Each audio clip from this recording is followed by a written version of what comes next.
There's a number that should really stop you in your tracks. $39 trillion. That right there is the current U.S. national debt. And it's a figure so vast, it's difficult to even comprehend. But you know what's truly shocking? It isn't just the size, it's the speed. Our national debt grew by $1 trillion in just the last 5 months. With that in mind, we will look at America's $39 trillion debt crisis and follow the money.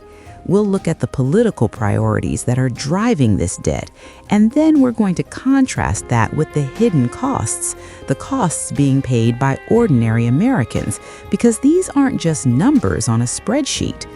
Okay, so let's start with a major contributor here, the One Big Beautiful Bill Act, signed into law on July 4th, 2025. It's projected to add, get this, $3.4 trillion to the deficit over the next decade. The legislation enacted these sweeping tax cuts that disproportionately benefit the wealthiest Americans and, of course, large corporations. The Center for American Progress, they didn't mince words. They called it, and I'm quoting, the largest transfer of wealth from the poor to the rich in a single law in U.S. history. But the bill did more than just cut taxes. It also allocated this really unprecedented sum to immigration enforcement, $170 billion. This includes tripling ICE's annual budget for deportation operations and providing $45 billion for new detention centers. To put that in perspective for you, the budget for these new centers is larger than the entire federal prison system's budget. Critics have dubbed it the creation of a deportation industrial complex. And then there's the cost of war. Operation Epic Fury in Iran, it's consuming taxpayer money at a staggering pace. Depending on which source you look at, the daily cost is estimated to be between $1 and $2 billion a day.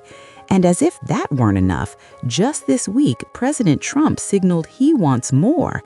The Pentagon is preparing a request for an additional $200 billion for what the administration is calling the Iran excursion.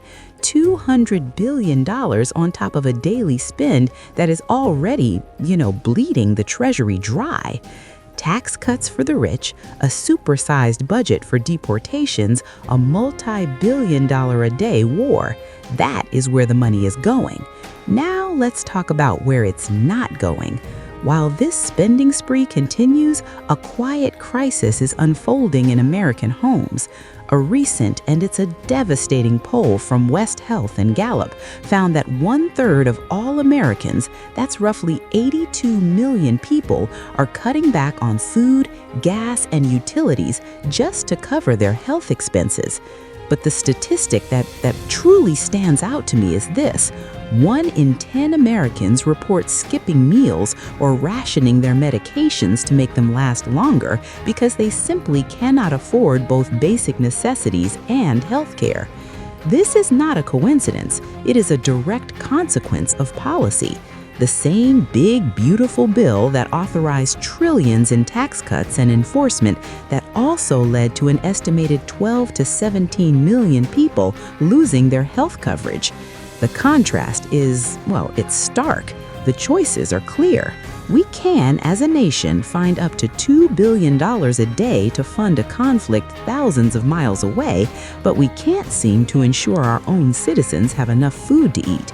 We can entertain a $200 billion request for a military excursion, while 1/3 of our neighbors are forced to choose between buying groceries and buying the medicine that keeps them alive. This $39 trillion debt, it is more than just an economic issue. It is a moral ledger. It is a detailed accounting of our nation's priorities written in dollars and cents. It tells a story of who and what we value and who and what we have decided is expendable. So here's a question we'd like you to think about.